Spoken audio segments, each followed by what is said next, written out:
അസ്സലാമു അലൈക്കും വറഹ്മത്തുള്ളാഹി വബറകാതുഹു. ഖുർആൻ പഠനം 1493, സൂറത്തുൽ ഇസ്രാ 32-ാം സൂക്തം. അഊദു ബില്ലാഹി മിനശ് ശൈത്വാനിർ റജീം.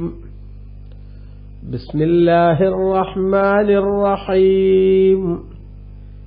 ولا تقربوا الزنا إنه كان فاحشة وساء سبيلا.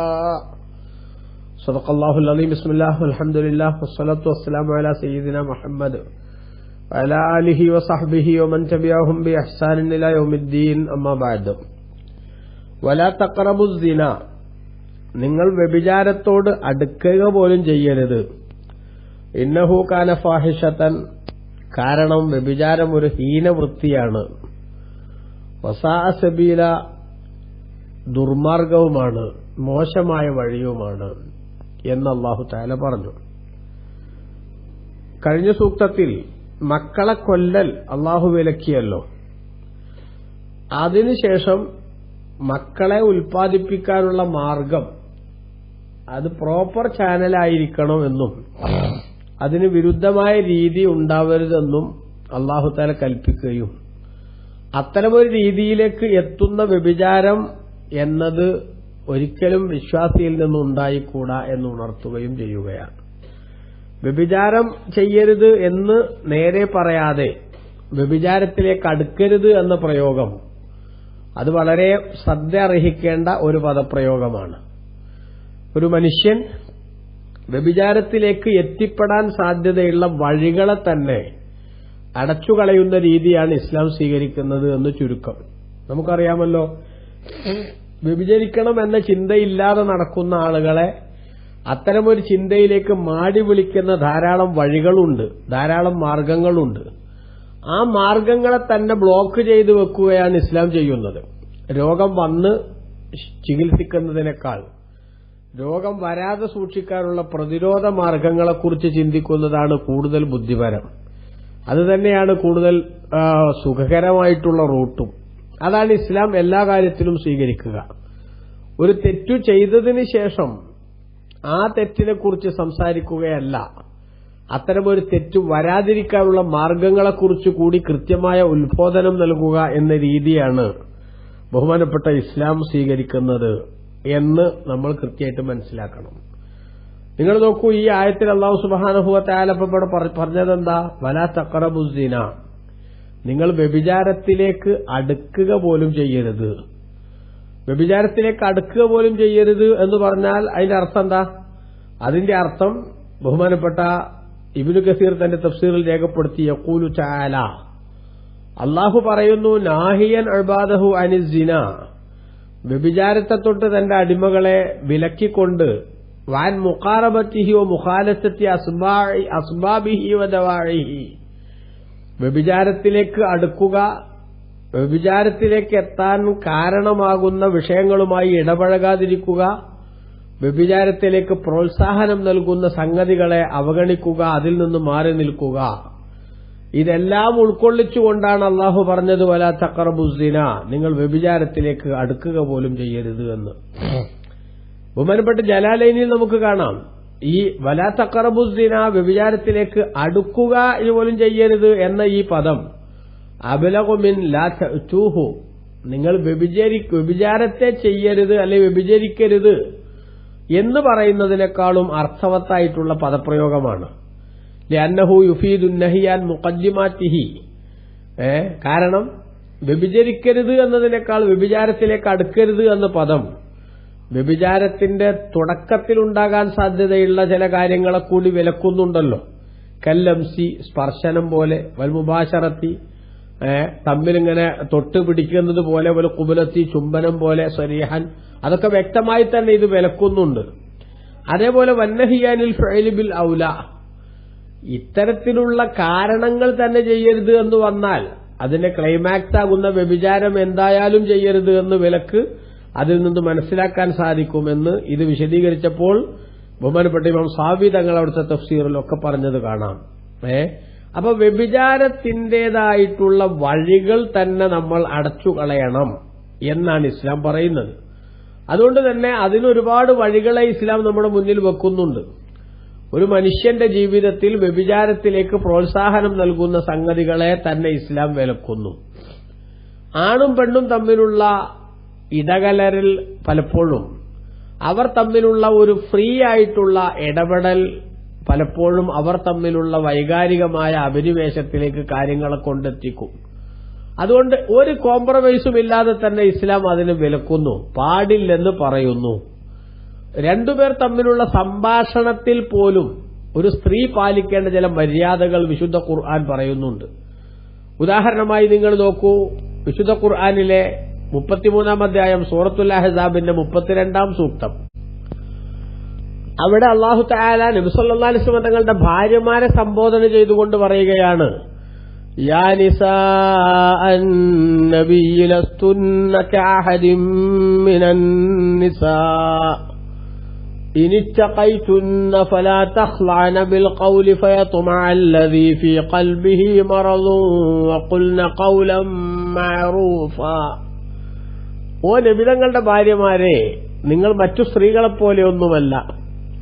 നിങ്ങൾ അള്ളാഹുവിനെ സൂക്ഷിക്കുന്നുവെങ്കിൽ ഫലാ തഖ്ലഅന ബിൽ ഖൗൽ, അന്യപുരുഷന്മാരുമായി സംസാരിക്കേണ്ട ഒരു സാഹചര്യമുണ്ടായാൽ നിങ്ങൾ സംസാരത്തിൽ വല്ലാതെ താഴ്മ കാണിക്കരുത് എന്ന് പറഞ്ഞാൽ വളരെ സോഫ്റ്റായ നിലക്ക് അന്യപുരുഷന്മാരോട് നിങ്ങൾ സംസാരിക്കരുത്. അങ്ങനെ സംസാരിച്ചാൽ ഫയത്മഅ അല്ലദീ ഫീ ഖൽബിഹി മറദുൻ, ഹൃദയത്തിൽ രോഗമുള്ളവൻ, ദുശ്ചിന്തയുള്ളവൻ, ഏതെങ്കിലും സ്ത്രീകളെ വളക്കാൻ എന്തെങ്കിലും വഴിയുണ്ടോ എന്ന് ചിന്തിച്ച് നടക്കുന്നവന്റെ മനസ്സിൽ അത് ആഗ്രഹം ജനിപ്പിക്കും. അപ്പൊ എന്താവും? സംസാരമൊക്കെ കേട്ടാൽ പിടികിട്ടുന്ന കൂട്ടത്തിലാന്നാ തോന്നണേ, അല്ലെങ്കിൽ വളയുന്ന തോന്നുന്നത്, ഒന്ന് ശ്രമിച്ചാൽ എന്ന ചിന്ത, ദുശ്ചിന്തയുള്ള മനുഷ്യന്റെ മനസ്സിലേക്ക്, ഞരമ്പ് രോഗികളുടെ ഹൃദയത്തിലേക്ക് അത് ഉണ്ടാക്കും. അതുകൊണ്ട് സംസാരിക്കേണ്ടി വന്നാൽ, സംസാരിക്കരുത് എന്ന് പറയാൻ ചിലപ്പോൾ പ്രയാസം ഉണ്ടാക്കും. അവ സംസാരിക്കേണ്ടി വന്നാൽ സംസാരം എന്തായിരിക്കണം? ഒരു സോഫ്റ്റായ ശൈലിയിലാവരുത്. ഭർത്താവിനോട് സംസാരിക്കുന്നത് പോലെ കൊഞ്ചിക്കൊഴഞ്ഞുകൊണ്ട്, അല്ലെങ്കിൽ തന്റെ വേണ്ടപ്പെട്ട ആളുകളോട് സംസാരിക്കുന്നത് പോലെയുള്ള ഒരു രീതി സ്വീകരിക്കരുത്. മറിച്ച് പരുക്കൻ ശൈലിയിലാണ് സംസാരിക്കേണ്ടത്. പരുക്കൻ ശൈലി എന്ന് പറഞ്ഞാൽ പ്രയോഗം എന്താവരുത് എന്ന്, ഒരു സോഫ്റ്റ് ആണെന്ന് തോന്നരുത് എന്ന് മാത്രം, അല്ലാതെ അനാവശ്യം പറയണമെന്നല്ല. അതുകൊണ്ടാണ് തുടർന്ന് അള്ളാഹു പറഞ്ഞത് വഖുൽന ഖൗലൻ മഅറൂഫ, നിങ്ങൾ മാന്യമായ വർത്താനം പറയാവൂ, വാക്കുകൾ എന്ത് ചെയ്യരുത്, പിടിവിട്ടു പോകരുത്.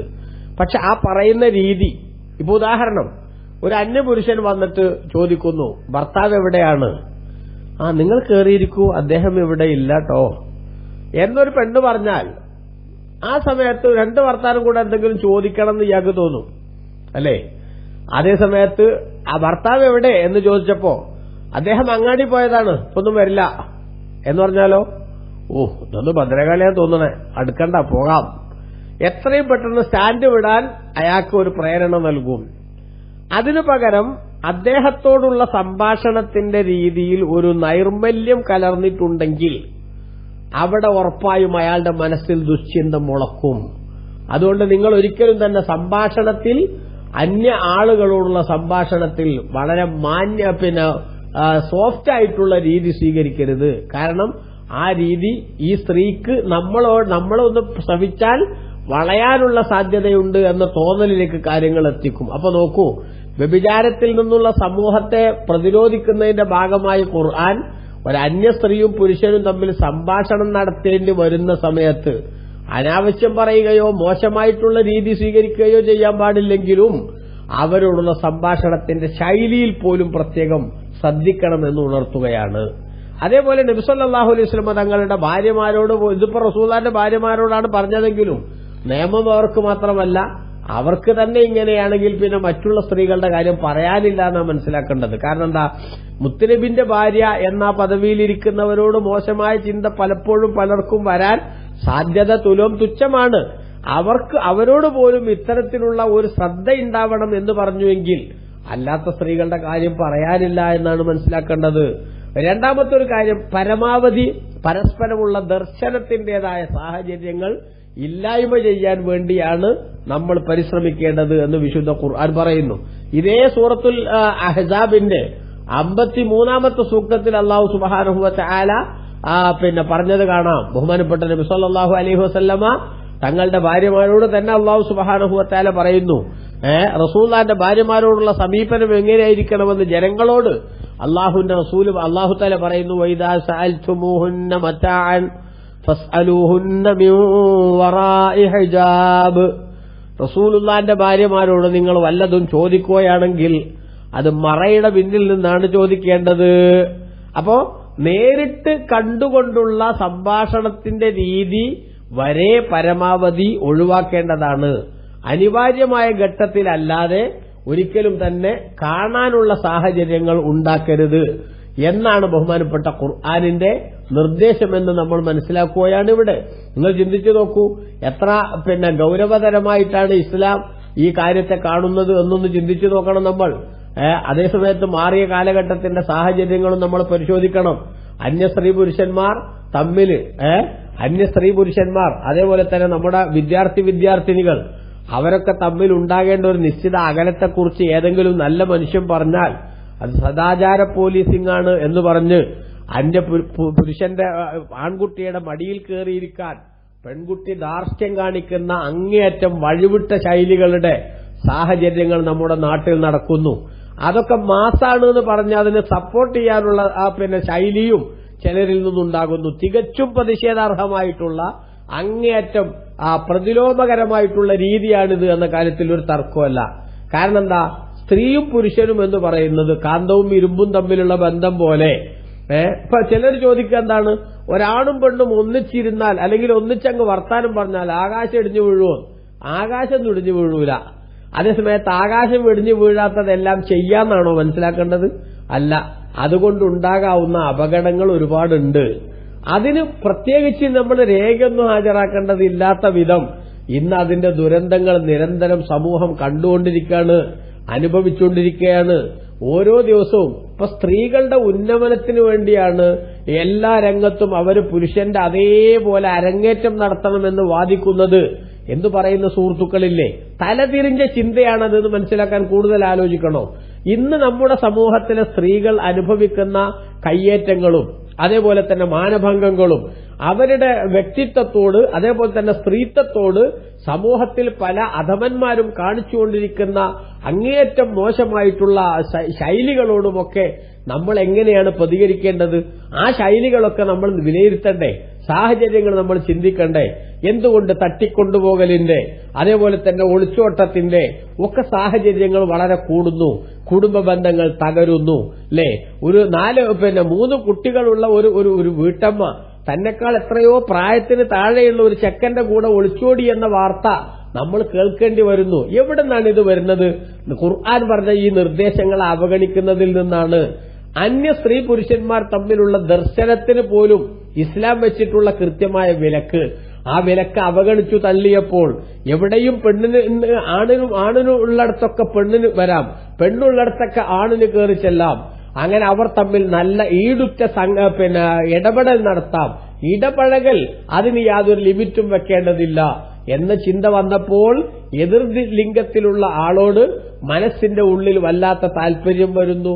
ആദ്യമൊക്കെ ഒരു ചിരിയിലൊതുങ്ങും, അത് പിന്നീട് സംസാരത്തിലേക്ക് വഴിമാറും, സംസാരം പിന്നീട് വഴിവിട്ടൊരവസ്ഥയിലേക്ക് പോകും, അവസാനം കുടുംബ ബന്ധം തകരും. ആ ഒരു വിധത്തിലേക്ക് ഞരമ്പ് രോഗികളായ ആളുകളുടെ മേച്ചിൽപ്പുറങ്ങൾ സജീവമാക്കി നിലനിർത്താനുള്ള സാമൂഹ്യ വിരുദ്ധമായ ശൈലികൾക്ക് കൊടപിടിക്കുകയാണ് വാസ്തവത്തിൽ നമ്മുടെ നാട്ടിലെ ഇന്ന് സ്ത്രീ സമൂഹത്തിന്റെ ഉന്നമനത്തിന് എന്ന് പറഞ്ഞ് അവരെ ഇങ്ങനെ അടുക്കളപ്പുഴുക്കളാക്കി വെക്കുകയോ അല്ലെങ്കിൽ അവരെ ഇങ്ങനെ പർദ്ദക്കുള്ളിൽ മറച്ചുകൊണ്ട് നടക്കുകയോ ചെയ്യേണ്ടതൊന്നുമല്ല എന്ന് വാദിക്കുന്ന ആളുകൾ വാസ്തവത്തിൽ സമൂഹത്തെ അങ്ങേയറ്റം അപകടകരമായ ദുഷിച്ചുനാറിയ ഒരു സംസ്കാരത്തിലേക്ക്, പുളിച്ചുപോയ ഒരു ശൈലിയിലേക്ക് സമൂഹത്തെ കൊണ്ടെത്തിക്കുന്ന രീതിയാണ് സ്വീകരിക്കുന്നത്. ആത്മാഭിമാനമുള്ള ഒരു പുരുഷനും സ്ത്രീയും വാസ്തവത്തിൽ ഇത്തരം സംവിധാനങ്ങളെ സപ്പോർട്ട് ചെയ്യാൻ പാടില്ല. സ്ത്രീക്കും പുരുഷനും കൃത്യമായ അച്ചടക്ക ബോധമുണ്ടാവണം. ഖുർആൻ അത് കൃത്യമായിട്ട് നിർവഹിച്ചു. ദർശനം പോലും വളരെ കർശനമായി ഇസ്ലാം നിയന്ത്രിക്കുകയാണ്. വിശുദ്ധ ഖുർആനിൽ അല്ലാഹു സുബ്ഹാനഹു വ തആല 24-ാം അധ്യായം സൂറത്തുൻ നൂറിന്റെ 30-ാമത്തെ സൂക്തത്തിൽ 31-ാമത്തെ സൂക്തത്തിലും അല്ലാഹു സുബ്ഹാനഹു വ തആല സ്ത്രീയോടും പുരുഷനോടും വെവ്വേറെ പറയുന്നു, ഖുല്ലിൽ മുഅ്മിനീന യഗ്ളൂ മിൻ അബ്സാരിഹിം വയഹ്ഫളൂ ഫുറൂജഹും. സത്യവിശ്വാസികളായ പുരുഷന്മാരോട് നബിയെ തങ്ങൾ പറയൂ, അവർ കാണാൻ പറ്റാത്തവരെ നോക്കുന്നതിൽ നിന്ന് കണ്ണ് ചിമ്പണമെന്ന്. അങ്ങനെ കണ്ണ് ചിമ്പിക്കൊണ്ട് ദർശനം നിയന്ത്രിക്കുന്നതിലൂടെയാണ് അവരുടെ ഗുഹ്യഭാഗം അനാവശ്യമായ സ്പർശനത്തിലേക്ക് എത്തുന്നതിൽ നിന്ന് പ്രൊട്ടക്ട് ചെയ്യാൻ സാധിക്കുക എന്ന തികച്ചും ബുദ്ധിപരവും വിപ്ലവകരവുമായിട്ടുള്ള നിർദ്ദേശമാണ് ബഹുമാനപ്പെട്ട ഖുർആൻ നൽകുന്നത്. അതുകൊണ്ട് തന്നെ അതിന് തുടർന്നുള്ള പറഞ്ഞു, ഇങ്ങനെ കണ്ണു ചിമ്പുകയും അതേപോലെ ഗുഹ്യഭാഗം സംരക്ഷിക്കുകയും ചെയ്യുക എന്നത് ദാലിക അസ്കാലഹും, അവരുടെ സംസ്കൃതി നിലനിർത്താൻ ഏറ്റവും പറ്റിയിട്ടുള്ള വഴിയാണത്. എന്തേ അള്ളാഹു ഇങ്ങനെ പറഞ്ഞത്? ഇന്നല്ലാഹ ഖബീറും ബിമാ യസ്നഊൻ, അവര് പ്രവർത്തിച്ചുകൊണ്ടിരിക്കുന്നതൊക്കെ നന്നായിട്ട് അള്ളാഹുവിന് അറിയാം. അതുകൊണ്ട് ഇത്തരം കണ്ണുചിമ്പലില്ലാതെ പരസ്പരം കണ്ണിലേക്ക് നോക്കിയിരിക്കാനുള്ള അവസരമുണ്ടായാൽ, പരസ്പരമുള്ള സംഭാഷണത്തിനുള്ള വേദികൾ അനിയന്ത്രിതമായി തുറന്നിടപ്പെടുന്ന സാഹചര്യമുണ്ടായാൽ അതിനെ തുടർന്ന് വരാൻ പോകുന്ന പുകിലുകൾ എന്താണെന്ന് അള്ളാഹുവിന് നന്നായിട്ട് അറിയാം. അതുകൊണ്ട് തന്നെ ത്രികാലജ്ഞാനിയായ നാഥൻ സമൂഹത്തിന്റെ ഉന്നമനത്തിനും പുരോഗതിക്കും വേണ്ടി വളരെ കൃത്യമായ നിർദ്ദേശങ്ങൾ നൽകി. ഈ നിർദ്ദേശങ്ങൾ കാറ്റിൽ പറത്തി ആണും പെണ്ണും തമ്മിലുള്ള ഇടകലരലിനും ബന്ധങ്ങൾക്കും അതേപോലെ തന്നെ സംസാരത്തിനുമൊന്നും യാതൊരു ലിമിറ്റുമില്ല. അവർക്ക് തോളിൽ പിടിച്ച് നടക്കാം, അതേപോലെ തന്നെ ഒന്നിച്ചിരിക്കാം. അവർ തമ്മിൽ സംഭാഷണം നടത്തിയാൽ ആകാശം വെടിഞ്ഞു വീഴില്ല. ഇவ்விധത്തിലുള്ള വാദഗതികളൊക്കെ ഉന്നയിച്ചുകൊണ്ട് സമൂഹത്തെ അങ്ങനെ അവരുടേതായിട്ടുള്ള ഇഷ്ടത്തിന് തുറന്നുവിട്ടപ്പോൾ നാട്ടിൽ അരാജകത്വത്തിന്റെ വല്ലാത്ത ശൈലികൾ, സ്ത്രീ സമൂഹം അങ്ങേയറ്റം അവമതിക്കപ്പെടുന്ന, അവർ കയ്യേറ്റം ചെയ്യപ്പെടുന്ന, ബലാത്സംഗം ചെയ്യപ്പെടുന്ന, മാനഭംഗപ്പെടുത്തപ്പെടുന്ന, അവരുടെ എല്ലാ അർത്ഥത്തിലുള്ള സ്ത്രീത്വത്തിന് നേരെയും അതിഗുരുതരമായ വിധത്തിലുള്ള കടന്നുകയറ്റം നടത്തപ്പെടുന്ന അതിദയനീയമായ സാഹചര്യങ്ങളെ സമൂഹം ഇന്ന് അഭിമുഖീകരിക്കുകയാണ്. അതുകൊണ്ട് തന്നെ ഖുർആനിന്റെ ഈ നിർദ്ദേശം അവഗണിക്കല്ലേ സമൂഹമേ. സ്ത്രീയും പുരുഷനും എന്ന് പറയുന്നത് അത് രണ്ട് വല്ലാത്ത ഡൈനാമിക് ബോംബുകളാണ് എന്ന് നമ്മൾ മനസ്സിലാക്കുക തന്നെ വേണം. അതിനല്ലേ സത്യവും. അതിന്റേതായിട്ടുള്ള കൃത്യമായ അളവിൽ അവർ തമ്മിൽ അകലം പാലിച്ചില്ലെങ്കിൽ വലിയ വലിയ സ്ഫോടനത്തിലേക്ക് കാര്യങ്ങളെത്തും. ആ സ്ഫോടനം കുടുംബത്തിന്റെ തകർച്ചയിലേക്ക്, അതേപോലെ തന്നെ കുടുംബ ബന്ധത്തിലുണ്ടാകേണ്ട ഈടുറ്റ നിലപാടുകളുടെ വിള്ളലിലേക്ക് അത് കാര്യങ്ങൾ എത്തിക്കും. അതോടൊപ്പം തന്നെ നല്ല ഒരു തറവാട്ടിൽ പിറക്കുക എന്ന് പറയുന്ന സംവിധാനത്തിന്റെ ആ ഒരു ശരിയായ ശൈലി ഡിസോർഡർ ആകുന്ന സാഹചര്യമുണ്ടാകും. ഇത്തരം കാര്യങ്ങളൊക്കെ വരാതിരിക്കാനുള്ള കണിശമായ നിർദ്ദേശം ഇസ്ലാം നൽകി. അതാണ് നോട്ടം പോലും നിയന്ത്രിക്കണമെന്നുള്ള സംഗതി ഇസ്ലാം നൽകിയത്. നിങ്ങൾ നോക്കൂ, വ്യഭിചാരത്തിലേക്ക് ഒരു മനുഷ്യൻ എത്തിപ്പെടുന്നതിന്റെ പ്രാഥമികമായ കാര്യങ്ങൾ നോട്ടം, കണ്ണിന്റെ നോട്ടം, അതേപോലെ തന്നെ നാവിന്റെ സംസാരം, അതുപോലെ തന്നെ മനസ്സിന്റെ ദുശ്ചിന്തകൾ, അതുപോലെ തന്നെ അത്തരം തെറ്റിലേക്കുള്ള കാലിന്റെ നടത്തം, കൈകൊണ്ടുള്ള പറ്റാത്ത സ്ഥലങ്ങളിലുള്ള പിടുത്തം, ഇതെല്ലാം അനാവശ്യമായ ചിന്തയിലേക്കും അതേപോലെ തന്നെ ശാരീരികമായ വീഴ്ചയിലേക്കുമൊക്കെ നയിക്കുമെങ്കിൽ അത്തരം സാഹചര്യങ്ങളൊക്കെ സൂക്ഷിക്കണമെന്ന് ഇസ്ലാം പറഞ്ഞു. എന്നിട്ട് അതിന്റെ ക്ലൈമാക്സ് ആകുന്ന വ്യഭിചാരത്തിലേക്കെങ്ങാനും ശാരീരിക ബന്ധത്തിലേക്കെങ്ങാനും എത്തിയാൽ വിശുദ്ധ ഇസ്ലാം മുന്നോട്ട് വെക്കുന്ന ഗുരുതരമായിട്ടുള്ള ആ താക്കീത് എന്താണ്? മുത്തുനബി സല്ലല്ലാഹു അലൈഹി വസല്ലം തങ്ങൾ പറഞ്ഞു, ഇമാം ബുഖാരി മുസ്ലിം ഒക്കെ റിപ്പോർട്ട് ചെയ്ത ഹദീസിൽ കാണാം. നമുക്ക് അബൂ ഹുറൈറ റളിയല്ലാഹു അൻഹു പറയുകയാണ്, ലാ യസ്നി സാനി ഹൈന യസ്നി വഹുവ മുഅ്മിൻ, ഒരാൾ സത്യവിശ്വാസിയായിക്കൊണ്ട് അവന് വ്യഭിചരിക്കാൻ സാധിക്കില്ല എന്ന് പറഞ്ഞാൽ, വ്യഭിചാരമെന്ന് പറയുന്ന ഈ ചെളിക്കുണ്ടിലേക്ക് ഒരാൾ ചെന്ന് വീഴുമ്പോൾ അവന്റെ മനസ്സിൽ നിന്ന് ഈമാൻ അങ്ങ് മാറി നിൽക്കും. അതേ അവസ്ഥയിലെങ്ങാനും ആ ചങ്ങാതി മരണപ്പെട്ടു പോയാൽ, അല്ലെങ്കിൽ ആ സ്ത്രീ മരണപ്പെട്ടു പോയാൽ, അള്ളാഹു കാത്തുരക്ഷിക്കട്ടെ, അവരുടെ ഈമാൻ തന്നെ നഷ്ടപ്പെടുന്ന അവസ്ഥയിലായിരിക്കും. അനന്തമായ പാരത്രിക ജീവിതത്തിന്റെ വലിയ വിഷമകരമായ സാഹചര്യങ്ങളിലേക്ക് എത്തിപ്പെടുന്ന അവസ്ഥയാണ് ഉണ്ടാവുക. അതുകൊണ്ടല്ലേ മുത്തുനബി പറഞ്ഞത്, നബി സല്ലല്ലാഹു അലൈഹി വസല്ലം തങ്ങൾക്ക് ഒരു സ്വപ്നത്തിൽ കാണിക്കപ്പെട്ടു. അള്ളാഹുവിന്റെ റസൂൽ സല്ലല്ലാഹു തങ്ങൾ പറയുന്നു, എന്നെ രണ്ട് മലക്കുകൾ വന്ന് കൂട്ടിക്കൊണ്ടുപോയി ഒരുപാട് സംഗതികൾ എനിക്ക് കാണിച്ചു തന്നു. ആ കാണിച്ചെന്ന കൂട്ടത്തിൽ ഒന്ന് അടുപ്പിന്റെ രൂപത്തിലുള്ള മുകൾ ഭാഗം കുടുസായി, അടിഭാഗം വിശാലമായ ഒരു സ്ഥലത്ത് നഗ്നരായ സ്ത്രീ പുരുഷന്മാരെ കാണുന്നു. അവരാണെങ്കിലോ തീയിൽ നിങ്ങനെ അടിയിൽ തീ കത്തിച്ചിട്ട് അതിങ്ങനെ പതഞ്ഞു പൊങ്ങുന്ന സമയത്ത് അവർ മുകളിലേക്ക് വരുന്നു. അവരുടെ അട്ടഹാസം, വല്ലാത്ത അതിദയനീയമായിട്ടുള്ള കരച്ചിൽ, ആ കരച്ചിലിന്റെ ബഹളം കേട്ടുകൊണ്ടിരിക്കുകയാണ്. ആരാണിതെന്ന് ചോദിച്ചപ്പോൾ മുത്തുനബിക്ക് കിട്ടിയ വിവരം എന്താണ്? അങ്ങയുടെ സമൂഹത്തിലെ വ്യഭിചരിക്കുന്ന സ്ത്രീ പുരുഷന്മാരാണ് അവരെന്ന്. അപ്പൊ ആ വിധത്തിലുള്ള ഒരു നൈമിഷികമായ സുഖത്തിനു വേണ്ടി കാലാകാലം നരകത്തിന്റെ ശിക്ഷ അനുഭവിച്ച് കഴിയേണ്ട ഗതികേടിലേക്ക് കാര്യങ്ങൾ എത്തിക്കുന്ന ഈ വ്യഭിചാരം അതിലേക്ക് നയിക്കുന്ന എല്ലാ വഴികളും അതെല്ലാം അടച്ചുകൊണ്ടുപോകുക തന്നെ വേണം. കാരണം വ്യഭിചാരം വളരെ മ്ലേച്ഛമാണ്. ഇന്നഹു കാന ഫാഹിഷ, അത് വളരെ മ്ലേച്ഛമായിട്ടുള്ള സംഗതിയാണ്. വസാഅ സബീല, അത് മോശമായ റൂട്ടുമാണ് എന്ന് പറഞ്ഞാൽ അതുമായി ബന്ധപ്പെട്ട വഴിയിലേക്ക് പ്രവേശിക്കുന്നവൻ അനന്തമായ പാരത്രിക പരാജയത്തിന്റെ വഴിയിലേക്ക് എത്തുകയും കുടുംബജീവിതത്തിന്റെ സ്വസ്ഥതക്കും അതേപോലെ തന്നെ ആത്മാഭിമാനമുള്ള ഒരു ഒരു പാരമ്പര്യത്തിന്റെ നിലനിൽപ്പിനുമൊക്കെ ഭീഷണിയാകുന്ന സംഗതിയാണ്. അതുകൊണ്ട് കണ്ണിനെ നിയന്ത്രിച്ചുകൊണ്ട് മറ്റവയവങ്ങളെ നിയന്ത്രിച്ചുകൊണ്ട് സകലമാന തിന്മകളിൽ നിന്നും നമ്മുടെ മനസ്സിനെയും ശരീരത്തെയും നിയന്ത്രിച്ചുകൊണ്ട് തന്നെ വ്യഭിചാരത്തിലേക്ക് എത്തിപ്പെടാനുള്ള വഴികളെ ബ്ലോക്ക് ചെയ്യുക എന്ന രീതി സ്വീകരിച്ച് അല്ലാഹു സുബ്ഹാനഹു വ തആല പൊരുത്തപ്പെട്ട അനുവദനീയമായ വിവാഹത്തിലൂടെ അല്ലാത്ത ശാരീരിക വീഴ്ചകളുടെ ലൈംഗിക സുഖത്തിന്റെ എല്ലാ മാർഗങ്ങളോടും ഗുഡ് ബൈ പറയുന്ന രീതി സ്വീകരിച്ചു വേണം ഒരു വിശ്വാസി അവന്റെ ഈമാനും ഇസ്ലാമും സംരക്ഷിച്ച് മുന്നോട്ടു പോകാൻ. അല്ലാഹു തആല നമുക്ക് എല്ലാവർക്കും അതിന് വലിയ തൗഫീഖ് നൽകി അനുഗ്രഹിക്കട്ടെ. ആമീൻ. വസല്ലല്ലാഹു അലൈഹി നബിയിൽ മുസ്തഫ മുഹമ്മദിൻ വആലിഹി വസഹബിഹി വസല്ലമ വൽഹംദുലില്ലാഹി റബ്ബിൽ ആലമീൻ. വസ്സലാമു അലൈക്കും വറഹ്മത്തുള്ളാഹി.